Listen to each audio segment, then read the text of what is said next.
The night sky over Jerusalem flashes like a strobe as Iron Dome interceptors claw streaking warheads into blinding pinwheels. Sirens howl, phones buzz, and 100 television anchors speak at once. But none of them can quite explain how the oldest rivalry in the Middle East just crossed a line mankind prayed it never would. In Tehran, power flickers, then fails altogether. Families huddle by candle glow, refreshing feeds that load too slowly, desperate for any scrap of certainty. High above, satellites register thermal blooms bigger than anything recorded since the Gulf Wars, and markets from London to Tokyo plunge before Asian dawn. You, the viewer, have wandered into the first globally televised war fought in real time across Earth, air, cyberspace, and the human imagination. And once you step inside, the door locks behind you. Forget what you think you know about modern conflict. This is not a proxy skirmish or a single-night precision raid. This is the sudden detonation of 40 years of shadowboxing between two regional titans who have finally decided the shadows are too small to hold their ambitions. It is a collision between the world's most battle-tested air force and the planet's largest missile arsenal, between the intel community that invented covert action and the paramilitary network that turned proxy warfare into a fine art. It is Jerusalem versus Tehran, F-35s against Sejjil rockets, Mossad tradecraft in a knife fight with Quds Force urban guerrillas. Every weapon system, every doctrine, every psychological edge unleashed at once. And the twist? Every shot fired, every lie tweeted, every power grid flicker reaches your pocket in seconds, demanding moral judgment before you even finish breakfast. To understand how it came to this, we rewind to the fragile dawn of January 2025. Iran's centrifuges had been spinning, its stockpile of enriched uranium creeping toward weapons grade. Israel's war cabinet, haunted by the ghost of 2012's UN-pulled trigger, whispered that time was evaporating. Meanwhile, America's election season fractured the consensus that once held Tehran in check, and Europe's attention drifted to its own energy and migration crises. In the vacuum, each side mistook the other's deterrence for hesitation, and the decades-old dance of brinkmanship edged toward choreography no leader could control. Talks in Vienna collapsed over a single paragraph about inspection snapbacks. Cameras rolled as Iran's negotiator stormed out, accusing the West of nuclear apartheid. Within hours, satellite images of Natanz showed construction cranes erecting hardened roofs. Signals intelligence flagged unusual chatter among IRGC air defense brigades, and Israeli analysts updated the fabled zone of immunity clock to 1 minute before midnight. Yet global markets barely flinched. They'd heard this tune before. Investors, lulled by the rhythm of perpetual almost wars, never imagined the tempo was about to break. Then came February's shock. A cyber worm, traceable to an unknown actor, corrupted control software at Iran's Bushehr reactors, forcing an emergency shutdown broadcast live on state TV. Tehran blamed Israel. Jerusalem shrugged. Supreme Leader Ayatollah Khamenei vowed a thunderous response. But instead of missiles, Iran unleashed something quieter. A whisper campaign that 2024's hostilities in Gaza were merely Act 1 of a broader Zionist crusade against the Muslim world. Hashtags trended, deepfakes circulated, and by spring equinox, the Persian street simmered with the conviction that a showdown was fated. Israel, reading the same sentiment, doubled down on deterrence. Submarines loaded with Popeye turbo cruise missiles slipped beneath the Indian Ocean. Air defense drills lit the Negev desert with streaks of tracer fire visible from space. Yet inside Israel, skepticism brewed. Could the IDF really afford a multi-front conflict when Hezbollah bristled on the northern border and Hamas smoldered in the south? The answer, whispered in the corridors of power, was chilling. They could not afford not to. And so, while tourists still snapped selfies at the Western Wall and Persian pop songs still drifted from Tehran's taxis, two nations primed the tripwire of a war no one wanted, but everyone was preparing to survive. The spark ignited at 2:14 a.m. on June 13, 2025. Residents of Isfahan were jolted awake by a roar older than recorded sound, the sonic boom of low-flying F-35I Adirs skimming desert ridgelines, engines cloaked by borrowed American tech, transponders silent. Moments later, Natanz, a name synonymous with decades of nuclear dread, erupted in a flower of molten concrete. Israeli GBU-72 bunker busters, laser-guided to ventilation shafts mapped by nanoscale drones months earlier, drilled 15 meters into reinforced chambers before blossoming.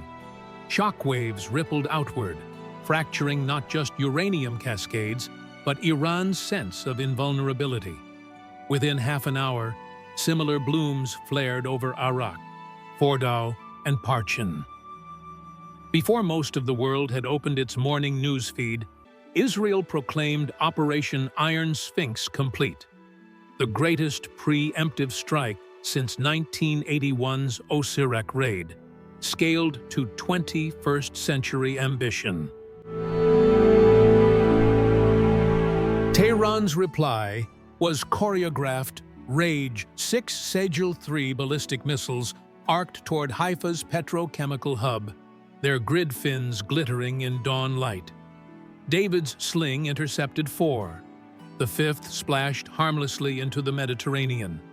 The 6th slammed into an industrial tank farm, painting the sky with a black plume visible from Cyprus. Iranian state TV looped the impact for hours, each replay punctuated by martial anthems. Yet the real counterpunch brewed underground. Quds Force couriers dashed across Iraq, Syria, and Lebanon, unsealing containers packed with Fateh 110 rockets. Hezbollah, though bruised by years of sanctions, still commanded launch sites buried under the southern Lebanese hills. Within 24 hours, 1,000 rockets whistled toward Galilee, turning kibbutzim into fire-lit silhouettes. Israel's multi-layered shield strained, but some warheads slipped through, carving craters in quiet streets that had not seen shell fire since 2006. At sea, the Strait of Hormuz became a chessboard of oil tankers, drones, and stealth corvettes. The IRGC Navy scattered limpet mines like metallic confetti, forcing shipping insurers to spike premiums overnight. An Israeli Dolphin-class submarine, rumored to carry nuclear-capable cruise missiles, surfaced just long enough to broadcast coordinates of mined lanes to commercial vessels, subtly declaring itself guardian of the global energy artery. Meanwhile, the United States, torn between election-year isolationism and ironclad commitment to Israel's security, dispatched Carrier Strike Group 5 from the Indian Ocean. Its arrival complicated everything. Tehran calculated that an attack on a U.S. vessel would globalize the war, yet refraining ceded psychological momentum. So, the IRGC opted for ambiguity, launching swarms of cheap kamikaze drones that buzzed but never touched American hulls, each pass a question mark painted in aluminum. Back on land, cyber warriors on both sides fought an invisible battle measured not in explosions but in seconds of downtime. Iranian hackers, veterans of campaigns against Saudi Aramco and U.S. water facilities, penetrated Israel's IEC grid control, flickering lights across Tel Aviv during the Friday rush. Israeli Unit 8200 retaliated by rerouting Tehran's metro trains, grinding the capital's commute into chaos, and stoking public fury at the regime's vaunted cyber shield. The most chilling attack, however, targeted perception itself. Deepfake videos of Prime Minister Netanyahu allegedly fleeing to Cyprus went viral, while Iranian social feeds erupted with AI-generated images of Supreme Leader Khamenei issuing orders from a hospital bed. In a conflict where morale equaled firepower, truth became the first luxury neither side could afford.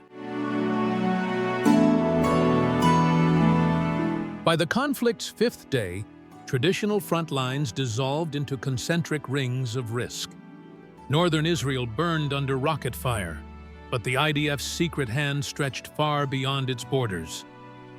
In western Iraq, F-15I Ra'ams executed midnight strikes on militia convoys, ferrying precision-guided munitions toward the Levant corridor. Each detonation sent shockwaves through desert air.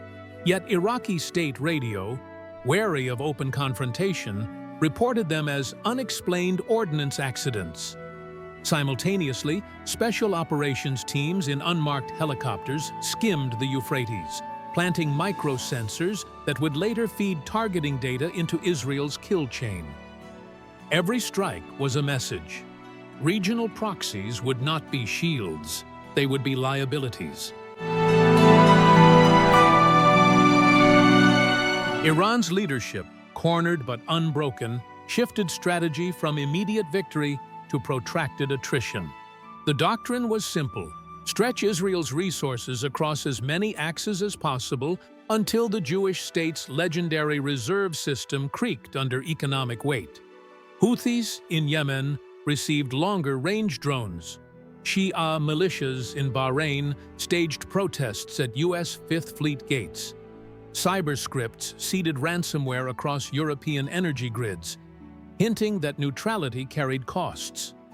Oil ticked above $130 a barrel, and headlines about European blackouts spooked capitals from Berlin to Madrid.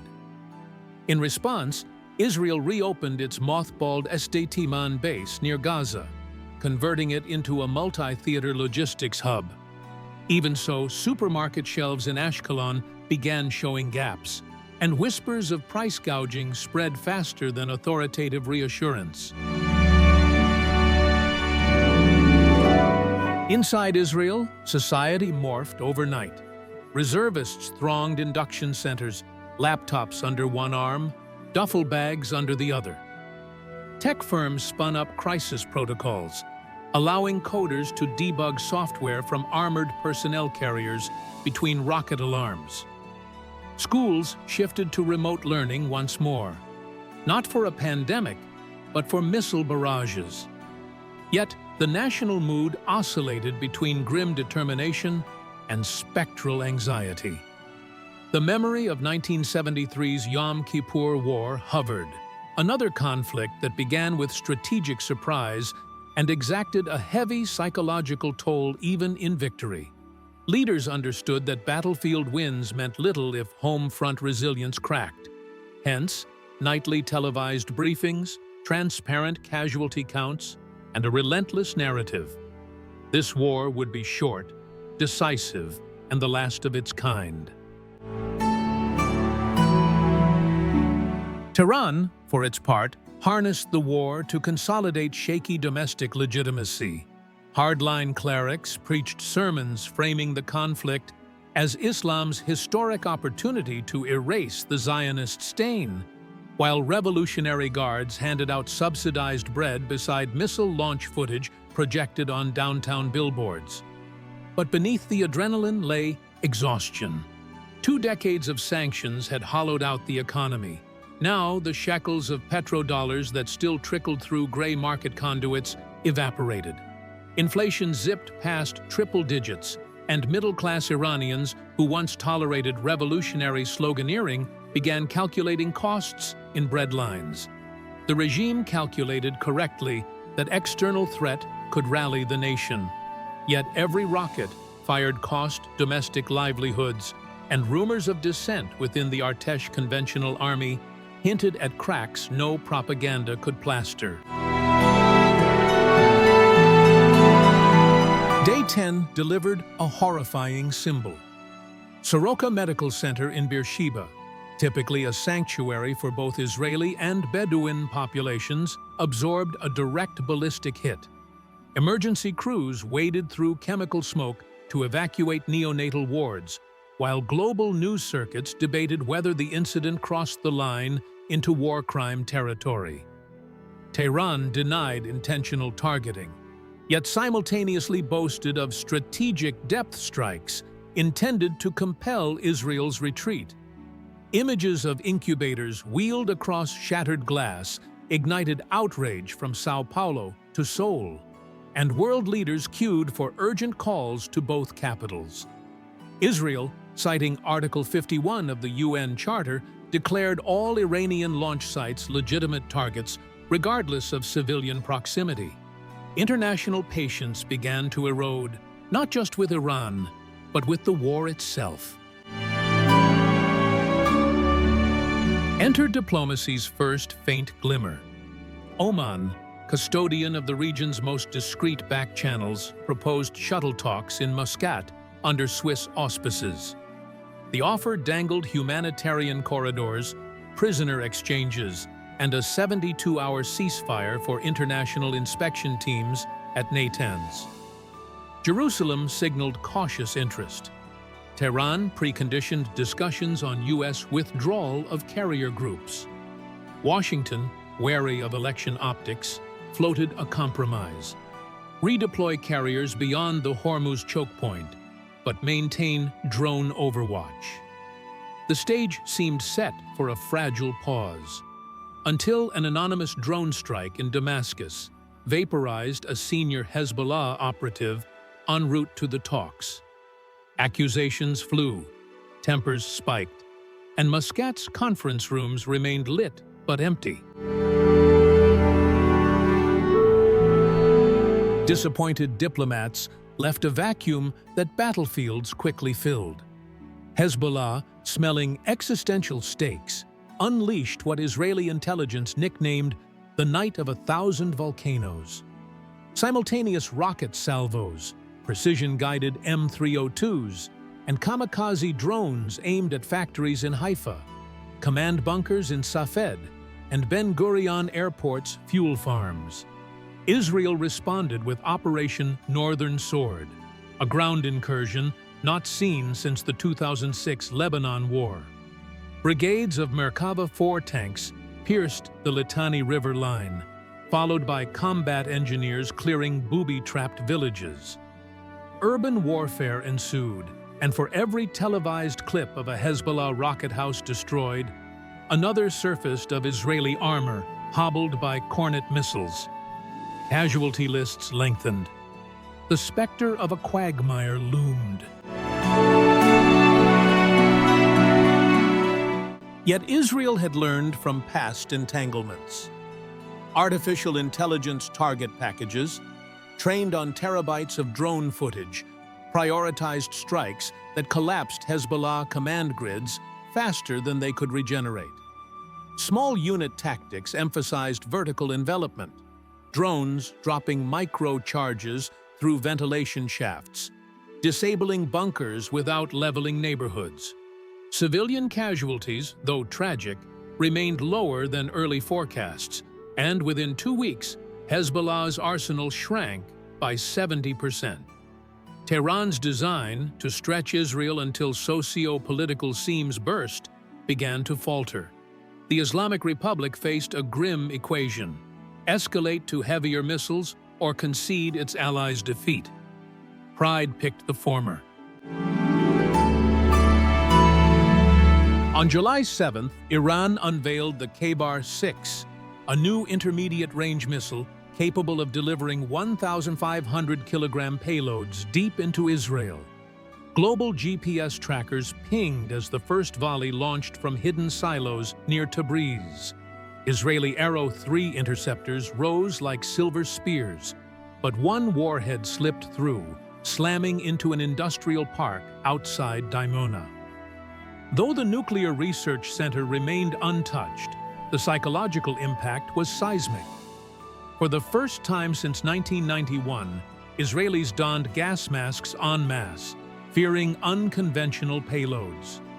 Netanyahu convened his security cabinet in an underground bunker and sanctioned what many believed unthinkable: preparatory measures for a demonstration nuclear detonation in uninhabited desert should Iran cross certain red lines. The Samson option, long whispered, suddenly felt corporeal.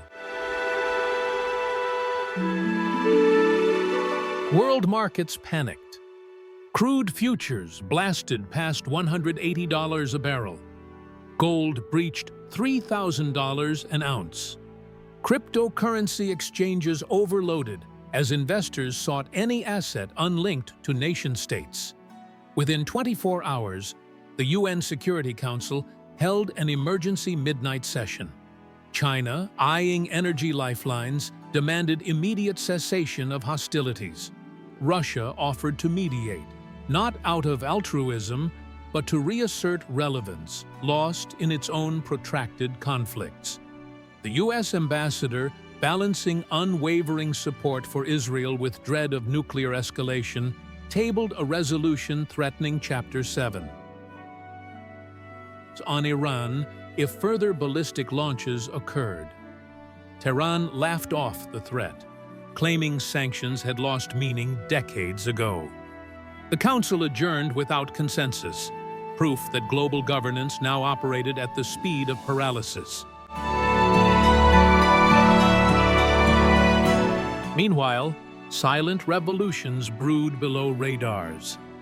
In Iran's Khuzestan province, Arab minorities, long marginalized, blocked highways with burning tires, protesting water shortages worsened by missile production diverting resources. Security forces responded with water cannons, ironically pumping brine. Videos leaked of IRGC troops firing live rounds, and hashtags "Khuzestan is dying" trended globally. Israel seized the propaganda windfall, broadcasting Arabic language radio pledges to stand with oppressed minorities. Tehran, enraged, doubled internal repression, stretching security apparatuses thinner. Analysts speculated Iran might implode from within before Israel exhausted its magazines. Yet Israel's own cohesion also faced strain. Ultra-Orthodox parties, pivotal to the coalition, balked at extended conscription for yeshiva students. Anti-government protests, paused in the war's first weeks, resumed outside the Knesset, decrying judicial reform still simmering beneath national unity. Some accused the Prime Minister of exploiting war to sideline domestic dissent. When reserve pilots staged a one-day strike over pension disputes, social media exploded with accusations of betrayal. The IDF's chief of staff appeared on national television, voice hoarse, pleading for solidarity until the last siren fades. It worked, but the scene revealed fractures propaganda could not heal indefinitely. International humanitarian corridors finally opened in early August, shepherded by the Red Cross across Jordanian crossings.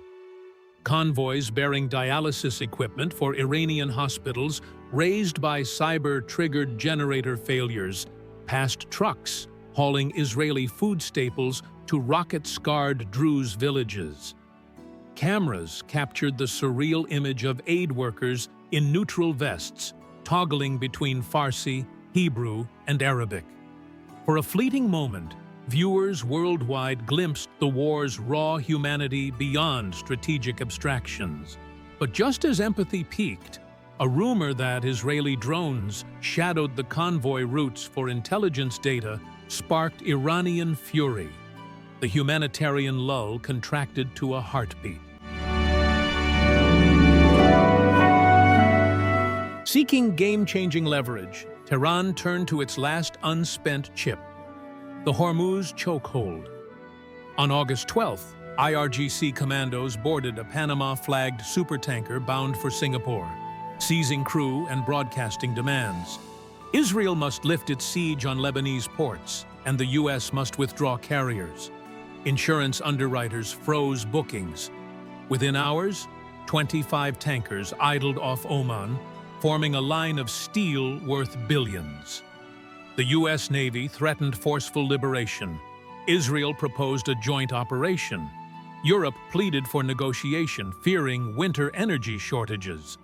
The standoff teetered until an Iranian sailor accidentally streamed himself dancing aboard the captured bridge, trivializing Tehran's high-stakes gambit and leaking navigational data. U.S. SEALs used the feed to time a surgical raid. The tanker was freed with no casualties. Iran's credibility hemorrhaged. Cornered leaders often gamble big. On August 20th, a shadowed convoy departed Iran's Semnan space facility, carrying what foreign intel later labeled Project Qadir, a prototype hypersonic glide vehicle. Israeli satellites traced the convoy, but overhead cloud cover foiled optical confirmation. Mossad activated assets inside Iran: engineers, drivers, a street vendor with a clear view of the highway.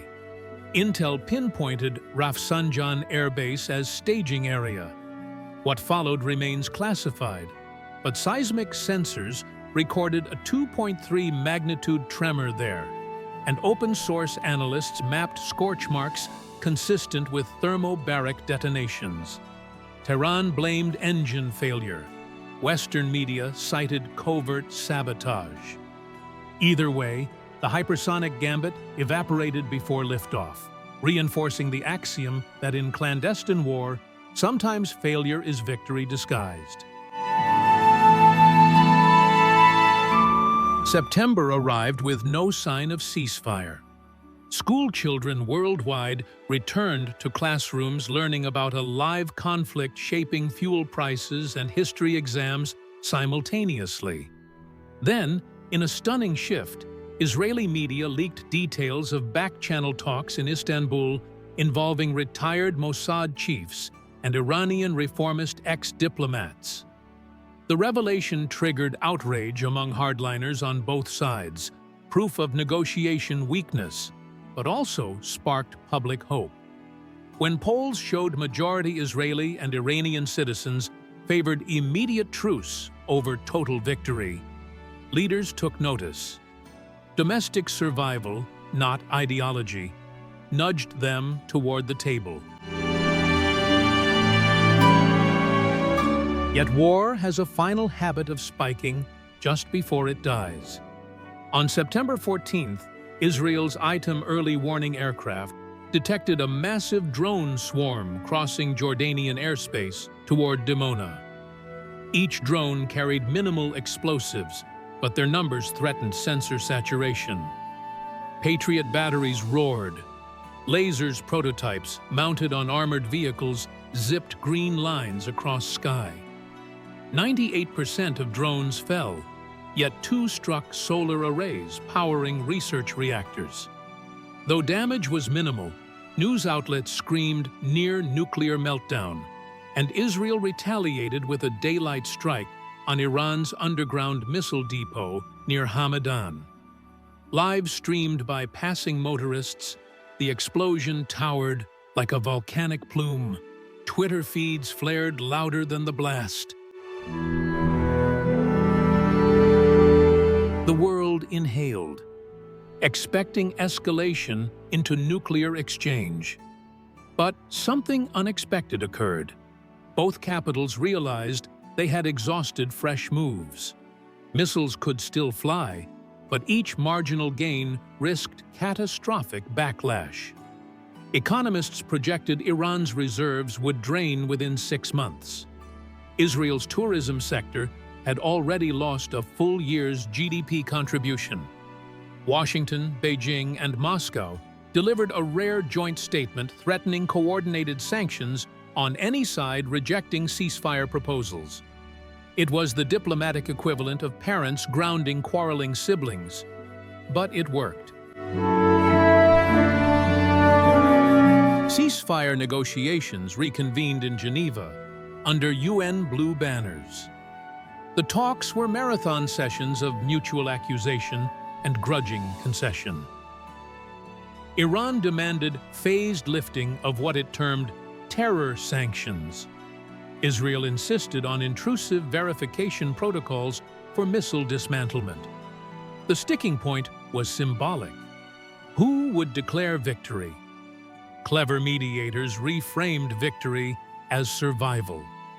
After 19 days, delegates emerged with the Geneva Principles: immediate cessation of offensive operations, joint inspection regimes for cross-border missile deployments, and a UN-administered humanitarian fund financed by frozen overseas assets. Not a treaty, just an armistice with watchful eyes. Guns fell silent on October 5, 2025, at 0600 Greenwich Mean Time. The moment arrived not with fireworks, but with the absence of thunder. Israelis paused in bomb shelters, listening to a sky finally empty. In Tehran, tired families unlocked bathroom-turned bunkers and stepped into exhausted dawn. Stock tickers, those secular oracles, responded instantly. Oil dipped, airlines rose, and humanitarian NGOs began logistic sprints. Yet beneath relief lay uncertainty. Both societies had tasted an existential abyss. Both knew peace was provisional. Post-war, analysis dominated think tank panels. Why didn't nuclear thresholds break? How did cyber campaigns shape battlefield tempo? What role did AI play in parrying swarm attacks? Military academies from West Point to Sandhurst rewrote curricula around Operation Iron Sphinx and the Night of 1,000 Volcanoes. Meanwhile, ordinary people tallied costs. 6,400 Israeli casualties, including civilian. Iranian fatalities officially 8,800, though NGOs estimated double. Trillions in direct economic impact. Power grids, desalination plants, and internet backbones would take years to repair. The conflict, historians agreed, set a precedent. Future wars would be multi-domain symphonies, where truth, perception, and code equaled steel. And yet, in bizarre irony, the war also forged unexpected empathy. Online forums sprung up where Iranian engineering students advised Israeli peers on rebuilding solar fields, while Israeli trauma surgeons volunteered telemedicine sessions for Iranian doctors coping with blast injuries. Petitions circulated endorsing a Science Without Borders initiative, arguing that shared existential threat, radiation, water scarcity, cyber blackouts, transcended ideology. Politicians sneered, but youth on both sides liked, shared, and retweeted. Seeds of a different future, perhaps, were sown in soil watered by collective tears. For regional powers, lessons were stark. Saudi Arabia accelerated its own ballistic shield purchases, Turkey reopened stalled drone sales talks with NATO, and Egypt positioned itself as mediator of choice for any future Levantine flashpoint. International law scholars debated whether AI-curated target lists constituted autonomous weapon systems, and The Hague scheduled urgent hearings. Even as physical reconstruction began, legal and ethical aftershocks rippled. As winter approached, Iran confronted a domestic reckoning. Veterans returned to cities where job markets had collapsed, expecting state patronage it could not afford. Protest slogans shifted from "death to Israel" to "bread, jobs, dignity." Reformist politicians, once sidelined, found new audiences. The Guardian Council scrambled to pre-screen candidates, but when Ayatollah Khamenei publicly blamed international conspiracies for shortages of infant formula, public laughter rippled, a sound more dangerous than protest chants. Analysts spoke of perestroika moments, fragile but possible. Israel faced its own mirror. Inquiry committees probed intelligence failures that allowed Dimona and Soroka strikes. Opposition leaders demanded constitutional clarity on war powers after leaks suggested key decisions bypassed full cabinet votes. Meanwhile, tech billionaires funded resilient startups, laser interceptors, decentralized power grids, trauma mental health platforms. Tel Aviv's nightlife, though dimmed, pulsed again, proof of defiant normalcy. But no one ignored empty chairs in cafes or the new normal of gas mask drills in elementary schools. Global energy markets recalibrated. Europe chastened, accelerated green transitions, not from climate zeal, but survival instinct. Asian giants diversified LNG suppliers, and Africa pitched solar megaprojects as buffer against Gulf instability. Economists predicted a 40% drop in Middle East energy dependence by 2035, a timeline once deemed utopian. The war, ironically, hastened the world's pivot away from the very resource that had fueled decades of rivalry. Cyber norms also evolved. A Geneva Digital Accord, drafted in the conflict's wake, sought to ban attacks on civilian hospitals and water systems. The Soroka strike served as Exhibit A in negotiating chambers. Signatories included surprising bedfellows: Israel, Iran, and the US, each recognizing mutual vulnerability. Enforcement remained questionable, but the accord's existence marked an existential truth. In the interconnected age, some targets were too perilous to touch.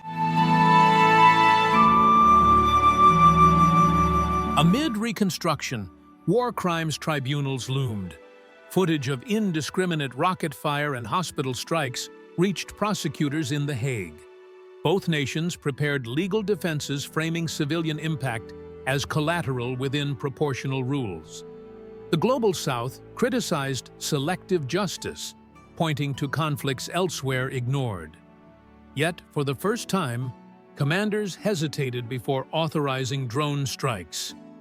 Aware that video logs could slide directly from cockpit screens to courtroom exhibits, accountability, however uneven, had teeth.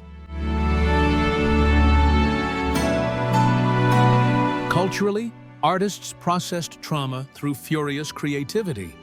Israeli filmmakers documented basement jazz nights under rocket shadows. Iranian poets revived classical forms to mourn lost youth.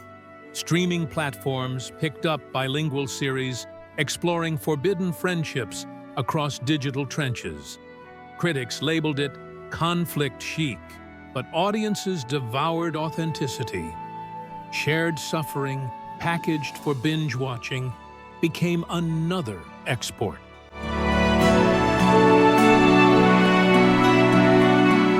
The war also birthed technological marvels. Israel's laser defense system, once prototype, matured in real combat, promising cheaper shields for small nations. Iran's drone swarm tactics spurred counter-swarm AI exported to ASEAN states anxious about South China Sea tensions. Defense expos in Dubai buzzed with delegations hungry for lessons distilled from the Middle East crucible. Peace dividends flowed, paradoxically, through arms trade. Perhaps the deepest shift was psychological. The conflict proved that deterrence anchored solely on nuclear ambiguity was obsolete. when machine learning algorithms could neutralize surprise and social media could weaponize panic. Moderation gained new value. Citizens demanded tech-savvy leadership able to outthink AI-driven escalation loops. Political campaigns in both nations pivoted accordingly. Candidates courted data scientists and ethicists alongside generals. Education systems adapted. Israeli curricula on civics introduced modules on digital literacy and rumor forensics. Iranian universities launched degrees in critical infrastructure resilience. Cross-border hackathons, hosted in neutral cyberspace, challenged students to defend virtual power grids against red team assaults. The competitions, though unofficial, fostered grudging respect among youth fated to inherit the fallout. Religious discourse, too, transformed. Rabbis and ayatollahs debated prophetic texts through video conference panels aiming to diffuse eschatology fueled extremism. Clerics who once thundered absolutes began exploring shared Abrahamic ethics on civilian sanctity. Cynics mocked interfaith cosplay, yet congregations swelled, craving narratives of meaning amid debris. 1 year after ceasefire, UN inspectors verified dismantlement of 72% of Iran's medium-range missile inventory and 95% of Israel's forward-deployed artillery on Lebanon's border. Compliance cameras streamed live to public dashboards, gamifying peace. Kids refreshed feeds to see new green checkmarks replacing red flags. Transparency replaced rumor as first line of defense. But memory lingers. Memorial days grew heavier, not lighter, as survivors aged into storytellers. Docents at Yad Vashem added exhibits on 2025's siege mentality.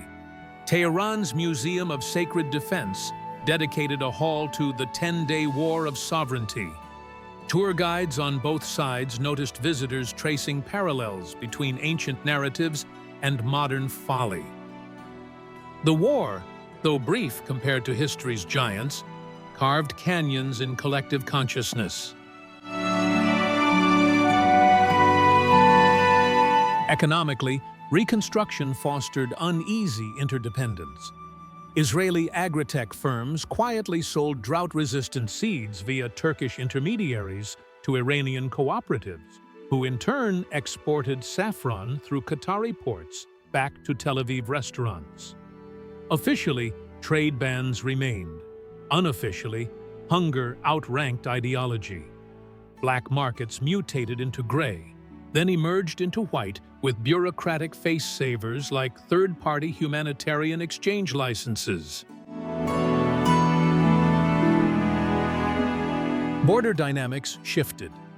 The Golan Heights, once echoing with artillery practice, sprouted wind farms powering joint Israeli-Jordanian grids. The Lebanese frontier hardened into demilitarized innovation corridors where startups employed laid-off fighters as security consultants. Each small venture proved livelihoods outperformed martyrdom. Internationally, great power competition recalibrated. China expanded digital Silk Road offers to war-weary Middle East nations, while the U.S. doubled education scholarships, aiming to seed future alliances. Russia, mired elsewhere, pivoted to arms sales, marketing combat-validated equipment ironically tested against Israeli countermeasures. Geopolitics marched on, but with new algorithms. The environmental cost surfaced last. Satellite imagery revealed oil spill shadows from tankers scuttled in early skirmishes and desert ecosystems scarred by Moab blasts at weapon depots. Joint ecology teams, funded by the Geneva Principles humanitarian pot, launched rewilding initiatives, date palm replanting in scorched oasis belts, coral receding off eyelid. Rehabilitation became diplomacy in green hues. Still, sporadic violence flashed. Rogue militias rejected ceasefire, firing unguided rockets monthly to claim relevance. Israel responded with iron fist precision, Iran with denouncements, but neither escalated. The pattern settled into grim ritual until public boredom eroded extremist donor streams. Conflict fatigue, paradoxically, preserved peace. Scholars coined the term augmented brinkmanship for the 2025 war, denoting crises amplified by AI, social media hysteria, and drone democratization. Conferences in Singapore, Berlin, and Nairobi dissected the phenomenon. Panels agreed on one takeaway: future wars might last fewer days, but etch deeper grooves in global systems. Prevention, they argued, required cross-disciplinary fluency: coders, psychologists, climatologists seated beside generals.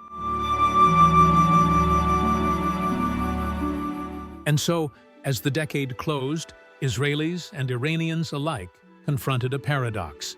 They had survived existential conflict, yet remained existentially intertwined. Each side possessed keys capable of unlocking the other's vulnerabilities: cyber backdoors, missile trajectories, cultural narratives. Deterrence thus evolved into intimate familiarity. The better you knew your adversary, the less likely you risked misreading their silence.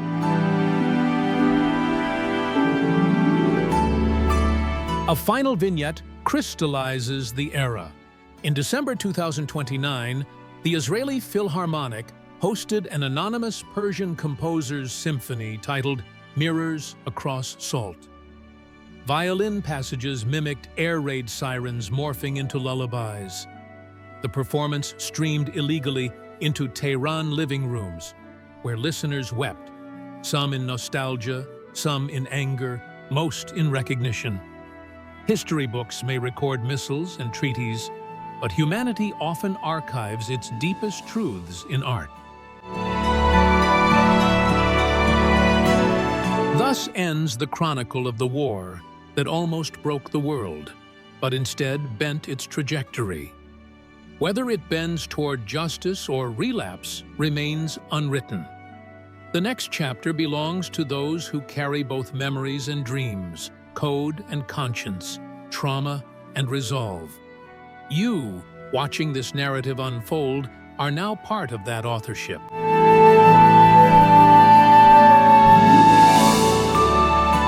Because the ultimate lesson whispered under every explosion is this: no algorithm, no missile, no doctrine can substitute for the ordinary genius of human empathy. When future sirens wail, physical or digital, remember Soroka's shattered wards and Khuzestan's burning highways. Remember that even in an age of hypersonic glide vehicles and quantum encryption, a single act of courage, a single refusal to dehumanize, can jam the machinery of apocalypse.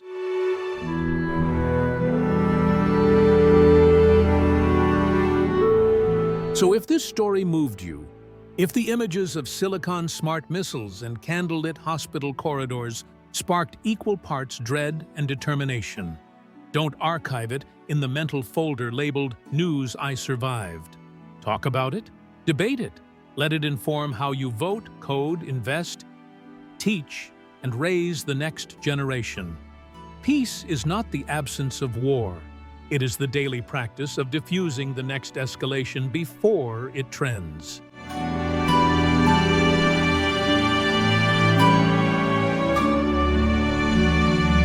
Share this video with someone who still thinks geopolitics is a spectator sport. Subscribe so you don't miss our upcoming deep dives into cyber deterrence, drone ethics, and the unglamorous art of rebuilding after the cameras leave. Drop your thoughts in the comments. Which moment hit hardest? What solution did we overlook? And most importantly, what role will you play in ensuring that the 2025 Israel-Iran war remains a singular chapter rather than a prelude? Remember, history never sleeps, and neither should curiosity.